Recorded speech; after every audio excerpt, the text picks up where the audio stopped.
Janvi ID থেকে আপনি লিখেছেন, কোরআন শরীফ ওয়াদা করার পর তা ভঙ্গ করতে হলে করণীয় কি? সাধারণত ওয়াদা করতে হবে আল্লাহর নামে, কিন্তু যেই শপথ বা যেই আপনার ওয়াদা, সেটা আল্লাহর নামে সরাসরি না করে অন্যভাবে করা হলো সেটা আল্লাহর নামে ওয়াদার হিসাবেই গণ্য হয়।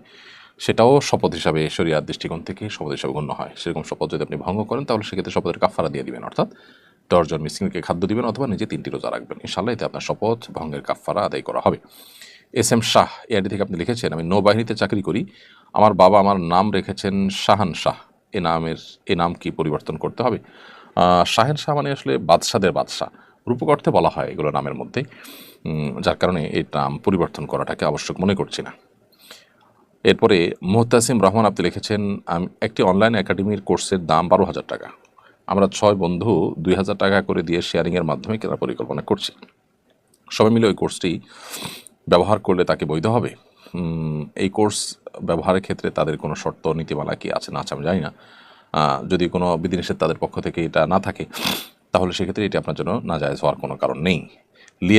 লিয়া আখতার আপনি লিখেছেন, আমার স্বামী মারা গেছেন আজ 26 দিন, আমার ছোট ভাইয়ের বউয়ের বাচ্চা হবে, আমি কি যেতে পারবো? আপনার যেহেতু স্বামী মারা গেছে মাত্র 26 দিন হলো, অতএব আপনি 4 মাস 10 দিন পর্যন্ত নিজ অবস্থানে থাকবেন, বাহিরে একান্ত নিরুপায় না হলে যাবেন না। আপনার ছোট ভাইয়ের বাচ্চা হবে, অন্যরা যারা আছেন তারা তার টেক কেয়ার করবেন, তারা দেখবেন, আপনি এখান থেকে দোয়া করবেন এবং ইদ্যতের সময়টা আপনি অপেক্ষা করবেন। তানজিম তানহা আপনি লিখেছেন, আমার চোখের উপর ব্রু পাতলা হওয়ায় কাজল দিয়ে ব্রু আর্ট করলে গুনাহ হবে কিনা? আপনার চোখের উপরে ব্রু যদি পাতলা হয়, অতিরিক্ত পাতলা যদি হয়, তাহলে সেক্ষেত্রে কাজল দিয়ে আপনি কাজল ব্যবহার করতে পারেন।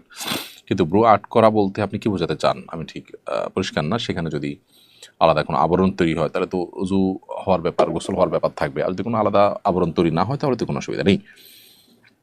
জান্নাতুল ফেরদৌস মেরি আপনি লিখেছেন, ফ্লোরে নামাজ না পড়ে কাঠের নামাজখানা বানিয়ে সেখানে নামাজ পড়লে নামাজ হবে কিনা, এটা জায়েজ আছে কিনা? ফ্লোরে নামাজ না পড়ে কাঠের কোনো চৌকি ইত্যাদি বানিয়ে সেখানে নামাজ পড়লে নামাজ হতে পারে, কোনো অসুবিধা নেই। কিন্তু শরীয়তের দৃষ্টিকোণ থেকে এটা কোনো জরুরি বিষয় না। অনেকে হয়তো ময়লা আবর্জনা থেকে রক্ষা করার জন্য আলাদা করে ছোটো চৌকি বানায় নিতেন, এক সময় ছিল এগুলো। তো সেরকম থাকলে অসুবিধা নেই, নামাজ হয়ে যাবে, তবে জরুরি না সেটা। এমডি আসাদুল আপনি লিখেছেন এআইডি থেকে, আমি ইন্ডিয়া থেকে দেখছি, আমি জানতে চাই শার্ট পরে নামাজ পড়লে নামাজ হবে কিনা? জি, শার্ট পরে নামাজ পড়লে নামাজ হয়ে যাবে, তবে চেষ্টা করা উচিত শুধু শার্ট নয়, মাথা থেকে পা পর্যন্ত যে পোশাক আমরা নামাজে পড়বো সেটা যেন সুন্দর হয়। অন্যান্য সম্ভ্রান্ত মানুষদের কাছে গুরুত্বপূর্ণ মজলিসে যেতে যে সমস্ত পোশাক পরতে আমাদের ইতস্তত হয় না, সে ধরনের পোশাক যেন আমাদের পরনে থাকে। কারণ আল্লাহ রাব্বুল আলামিন কোরআনে কারিমে বলেছেন, ইয়া বানি আদম খুযু যিনাতাকুম ইনদা কুল্লি মসজিদ, হে আদম সন্তান, তোমরা প্রত্যেক সালাতের সময় সুন্দর পোশাক পরিধান করো। অতএব আমাদের পোশাক যেন সুন্দর থাকে সেই জিনিসটা আমরা চেষ্টা করব।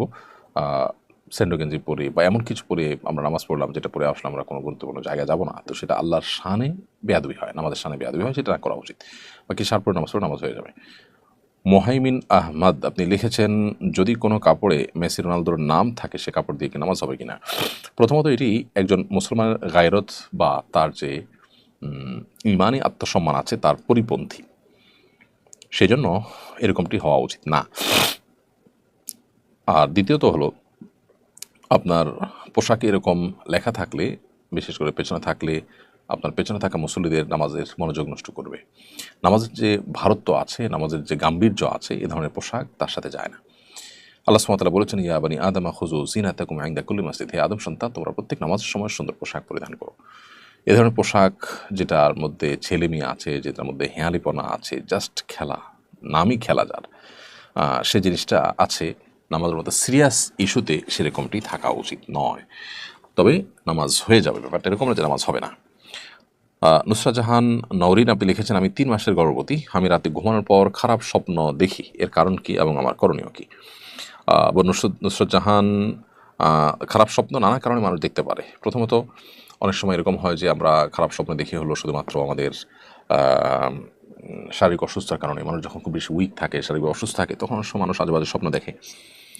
আবার অনেক সময় দেখা যায় যে শয়তান, দুষ্ট জিন এর উপদ্রব হওয়ার মতো কাজকাম বাসায় থাকলে বা বাসায় হলে বা নিজেরা করলে তখন সেটার কারণে মানুষ খারাপ স্বপ্ন দেখে। তো বিশেষ করে গর্ভবতী মায়েরা শারীরিকভাবে দুর্বল থাকেন, অনেক সময় অসুস্থ থাকেন এবং দুশ্চিন্তা থাকেন, এরকম সময় আজেবাজে স্বপ্ন দেখাটা স্বাভাবিক নয়।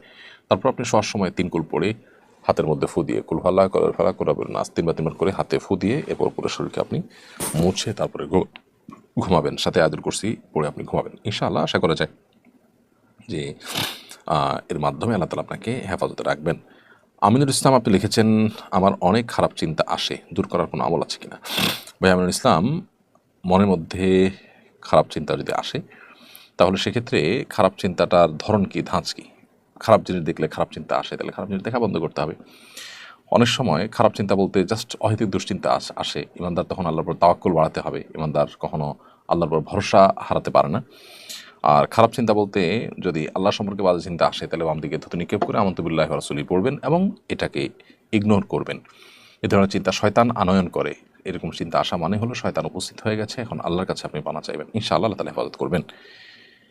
এরপর এমডি আফনান হোসাইন আপনি লিখেছেন, ইমামতি অবস্থায় ইমামের অজু চলে গেলে করণীয় কি? ইমামতি অবস্থায় যদি ইমাম সাহেবের অজু চলে যায় তিনি ওই অবস্থায় নামাজ ছেড়ে দিতে হবে, কারণ বিনা অজুতে অপবিত্র অবস্থায় নামাজ পড়ে নামাজ হবে না। নবী করিম সাল্লাল্লাহু আলাইহি ওয়াসাল্লাম বলেছেন, লা তুকবালু সালাতুন মিন গায়রি তাহুরিন, পবিত্রতা অর্জন করা ছাড়া নামাজ পড়লে সে নামাজ হবে না কবুল আল্লাহ সুবহানাহু ওয়া তাআলার কাছে। সো ইমামতি অবস্থায় যদি অজু ছুটে যায় আপনি সে অবস্থায় নামাজ ছেড়ে চলে যাবেন এবং আপনার জায়গায় অন্য কোনো ব্যক্তি যিনি পেছনে আছেন তাকে আপনি রেখে যাবেন, অর্থাৎ পেছন থেকে তার হাত ধরে টেনে ইমামতিতে দিবেন, দিয়ে আপনি যে উজু করে তারপরে পেছনে মুক্তাদি হিসাবে বাকি নামাজ পেলে জয়েন করবেন। আর যদি নামাজ শেষ হয়ে যায় তাহলে আপনার যে 1-2 রাকাত ছুটেছে উজুর পরবর্তী যে নামাজগুলো সেগুলো আপনি নিজে নিজে পড়ে নেবেন।